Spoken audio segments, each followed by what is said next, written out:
Hello all and welcome to our ZoidRush video. I'm your host Tmzoids, and today we're going to be talking about something controversial. We're bringing back the League of Legends content. Content. Anyway, I haven't talked about League of Legends in a while, and I figured it's time to bring it back and let's talk about some things. And this week's topic is going to be a spicy one. It's going to be Cloud9 versus TSM. Let's make it the spicy of the spiciness, right? So I think this is a good week to talk about Cloud9. We're about in the middle of the week, give or take, or middle of the split, I should say, not middle of the week. What the heck am I talking about? And this week we have IEM, so there's no LCS, so we won't see a score change when I put this video out, and then people are like, well, this is clearly this team's better than this team. Now, before I continue, I wanted to say spoiler alert. Yes, let's do that again. Spoiler alert here. We're going to be talking about last week's game, so if you've not been caught up with LCS, I am going to be talking about the LCS one way or another. So you probably want to turn this video off, or just thanks for the view, thank you for watching, and I'll see you next video. If you're going to continue on, I'm just letting you know I'm going to give away details that you may or may want to not know, so I don't know. Anyways, this week we're going to be talking about Cloud9. Now, Cloud9, before we get to, was the team to beat Cloud9, was the top of the brackets. There was no team that beat them. They were 8-0, not 0-8. Ooh, man.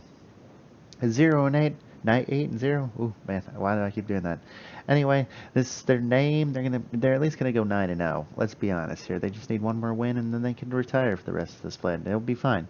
No, but they were 8-0. They were beating teams. They beat TSM the first week. They beat FlyQuest, which gave them a run for their money. They beat pretty much top-tier teams and low-tier teams, and they are just dominating the LCS.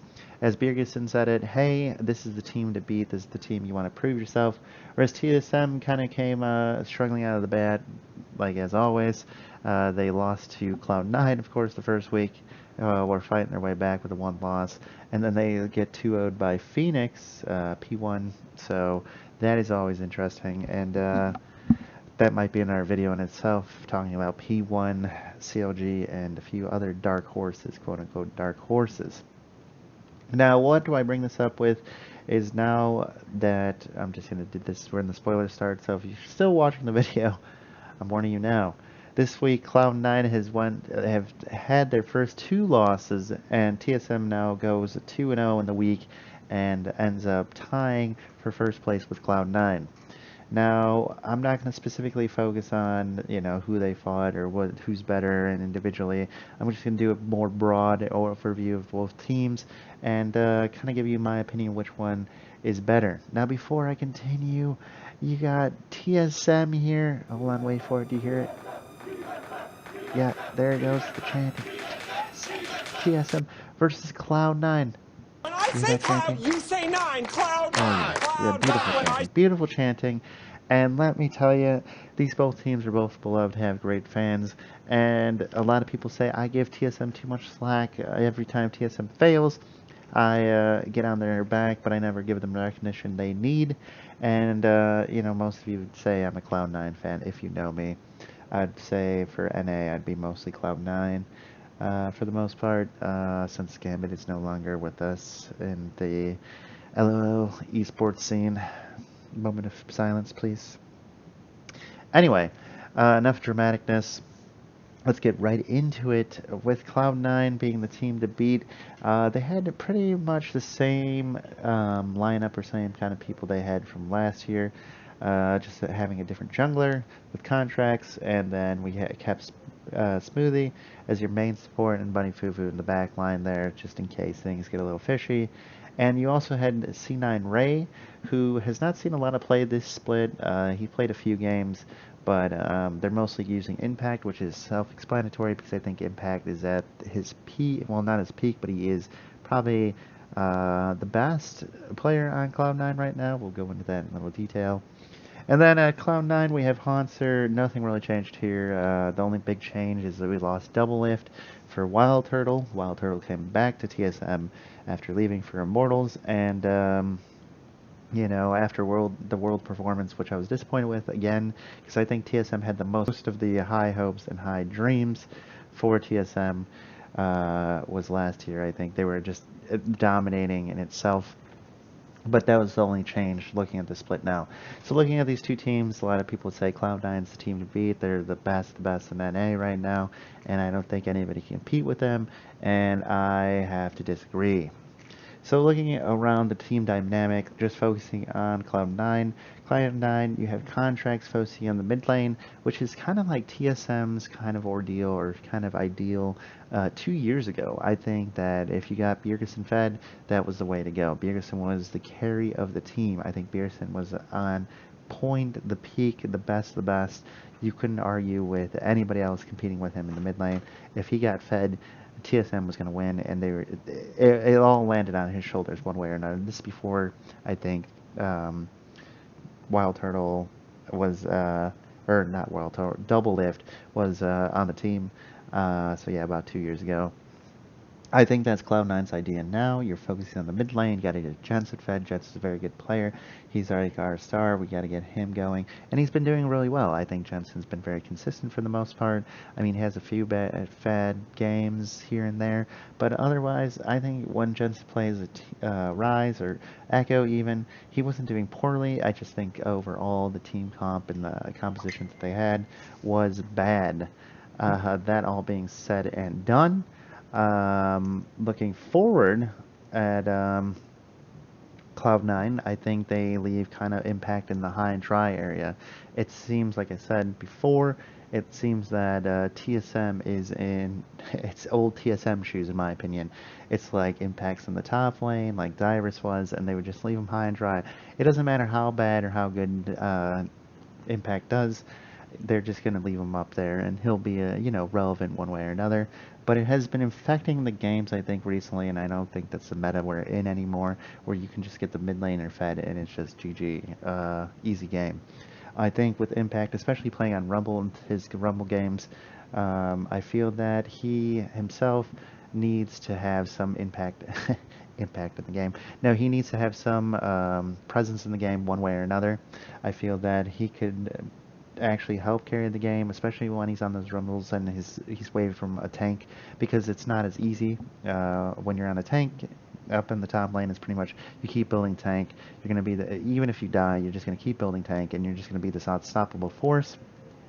Which leads me right to Haunter. Haunter is a beast, a beastly Nautilus. I mean, this guy is just insane how much damage he can soak up and take, and just be a massive front line for TSM.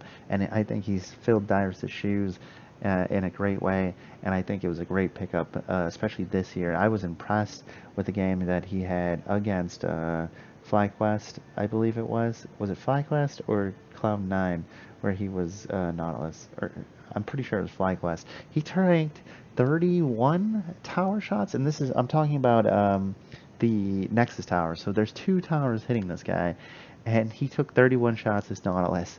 I mean, this guy is a beastly tank. And he didn't die. He did not die, and they ended up finishing the game. I'm pretty sure it was against FlyQuest. Because I can't remember him playing Nautilus against Cloud9. I could be wrong. But this man is just godly. I think Sen Scarenson, I can never say his name properly, is equally feels, goes around the map and still has great jungle control, great pickup. And I don't think it's mostly focused on Bjergsen, but he focuses in ganks where I think it's most needed, or where I think he'll make the most impact in the game. And just overall, a good thing. The only thing I feel, the weak link, no offense to Wild Turtle, I think he's a good ADC, and he's mechanically good and plays well, but I believe that Double Lift last year had the best split of his game, and it was just sad to see him go, really. It was sad to see him have a poor performance at Worlds and then not come back this year and kind of prove himself again and show that he was one of the best. Probably, I'd say the #1 ADC last year. No offense to Sneaky, he was top second there, top second or third. But I'm kind of digressing. When it comes to TSM or Cloud9, let's go to the main points here. I believe that TSM, yes, I'm saying it here, you can quote me on it right now, is better than Cloud9. Even with Cloud9's remarkable 8-0 start, I believe that TSM is an overall better team. And that just, I think it has to do with our overall remarkable team and has better players on the team. No offense to Cloud9, they have good players on their team, but I believe that TSM just has a little bit better edge on them when it comes to Haunter, like I said, just doing its work in the mid lane, focusing mostly on the junglers here. I believe that Contract is still new and growing as a jungler, and I don't think that that is an insult. I think that is something that he's still young. I mean, he's a great player, and we knew that he was going to get picked up from NA solo queue when he came into the bat. But he's still learning. He's still new to the stage, and he may get Rookie of the Year. I'm not saying he's not going to get Rookie of the Year, but this guy is still learning and still has a lot to accomplish. And I believe that um, I want to see him outside the meta a little bit with the Kazakhs. I think they lean on the Kazakhs Rengar a little too much, and I don't know how he'll do when the jungling meta changes, whenever that may be. So I want to see that in him too, where Sen Scarinson all has just a dominating presence all over the map and just has a, even though Contracts was outplaying Sen Scarinson in their games, the game 3, I believe, where Sven died like 2 or 3 times like early game, and Contracts was really fed. But other than that, I believe that, yes, Cloud9 does have a superior bot lane to TSM, and that's clearly only on Wild Turtle. I believe if Doublelift was in that spot, that Doublelift would take that. And Jensen and Bjergsen, it's hard to say which one is the best. Bjergsen has been known for the best, being the best mid lane in NA. But that being said, I don't think Jensen is not a far, like, that far off. I believe he's a great contender and would give Bjergsen a run for his money. And he has. He did. I believe that he played well against him, and he never really fell too far behind Bjergsen. I guess you could argue one way or another. He's like, oh, well, at this certain point, he had 10 CS below him, or, oh, at this point, clearly, Jensen was better. You know, I'm not going to go nitpicking every single detail.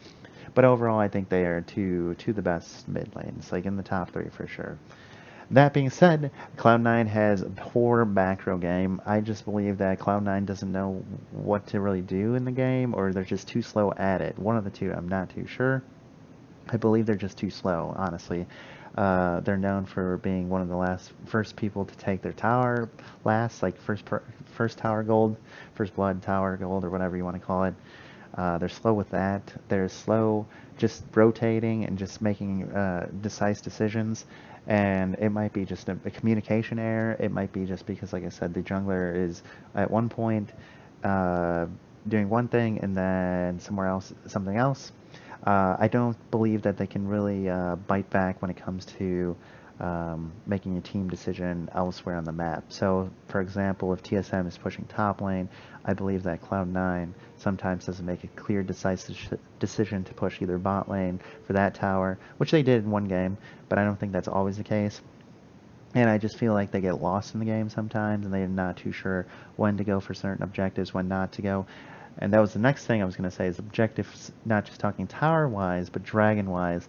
Cloud9 is getting stomped when it came to TSM. TSM had every single dragon in game, I'm pretty sure in most of the games, like a majority of the dragons in all 3 games. And it was actually pretty embarrassing that Cloud9 could not have any dragon control. And I think they even focused on getting Rift Herald. I believe that Cloud9 focused on the Rift Herald more than God damn it, focused more on the Rift Herald than he did on the actual dragons, which would seem kind of weird because I believe that Rift Herald isn't the main focus of the game and never has been. It never really made it make or break a game where it's like, oh, if they got Rift Herald here instead of this team, they would have won. Like, it helps a little bit in their lane, but it doesn't help all the lanes, and where Dragons helps all the lanes one way or another. But when it comes to TSM, even though I believe that they're a superior team to Cloud9, and I don't know how their training regimen has changed from last year. This is a key factor, I believe, when it comes to TSM. Even though they have stronger players, I believe that they are a little bit weaker. And when I say a little bit weaker, with just kind of shot calling, and I think that has to do, once again, with Doublelift leaving. I did not know or did not realize that Doublelift was one of their main shot callers last year and played such a big voice in the team. I know he's talked about it in his interviews, and people are like, oh, how did you not know that? But when I see Doublelift, he's very, very quiet and reserved ADC, and he likes to focus on his ADC. And I didn't see that as him being the main voice. I thought Bjergsen was always the main voice and the main shot caller. And it seems that Haunter and Bjergsen now, from what interviews I've seen recently, are stepping up and having more voice in the team. That moving forward in the spring split, I believe that TSM will probably take first place over Cloud9. Only if Cloud9 fix a lot of their macro games, which I believe they can fix. They have a strong team, a great team, and they're definitely not going to be beaten or defeated by any means. But if they do not fix their macro game, if Contracts is still new and the meta changes and Contracts cannot adapt to the jungling meta, I'm not saying they can't, but it would be nice to see him on different junglers than Kha'Zix and Rengar, your main assassins, and do well one way or another, and not focus and emphasize on those too much. And also putting impact mostly on tanks.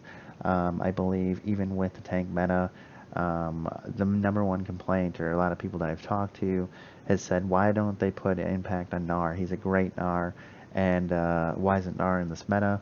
And I believe maybe that's more of a pocket pick. I don't think they want to release that right now, especially in a 3 series.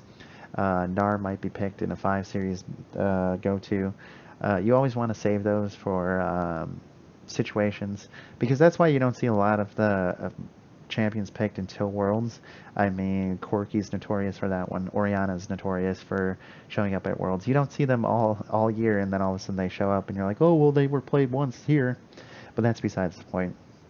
I think Gnar is going to be a pocket pick for impact, and you might see him play it in a 5 series game, and that is to give him something different, a little bit spicier, a little mix up in their gameplay. So hopefully that is it. But as of right now, both of them lay 8-2. TSM taking the win and giving Cloud9 their first loss of the split. And I believe, like I said, TSM is going to take the rest of the split and probably lead first, where Cloud9 is going to lay either second or third, depending on some of the dark horses that come into play. Like I said, I want to see what changed from Cloud9 is macro game. Just make sure they get first blood tower, focus on those dragons a little bit more, and focus on those 2 main objectives, and kind of fix their communication. Maybe it's a communication error, maybe it's just they don't know what they're doing, or they have a plan, and then if their plan doesn't go, they don't know how to react well, which is the next thing. Being reactive, sometimes they don't always have to be proactive, but reactive to something that's happening on the map. I feel that they're a little bit weaker. Whereas TSM, just keep working on your communication skills, just kind of lead. I feel like they're finding their voice finally, and they still do have a lot to work on, and they still could probably lose a game or 2, honestly. And I think that mostly they just need to find their voice and keep working at what they're doing. And I don't know how Wild Turtle will work out, but I feel like he is probably, and I hate to say this, Wild Turtle, but you are probably the weakest link. And they will probably lead the pack at the end of the split, because that's usually what TSM does anyway. And it might even come down to Cloud9 and TSM, in my opinion, for, finals again. Woo! Another exciting NA finals! Anyway, that is it. That is my video. I'm sorry if it's a little longer. Sorry if I spoiled it. And as always, if you enjoyed, I will see you next time. Any updates or things? No, nothing really. As always, guys, if you enjoyed the video, make sure you give it a like. I know I'm selling out so bad I haven't done this, but make sure you give it a like, make sure you share, and I'll see you guys next time. And if you have any things you want me to talk about, leave a comment down below. That's all, guys.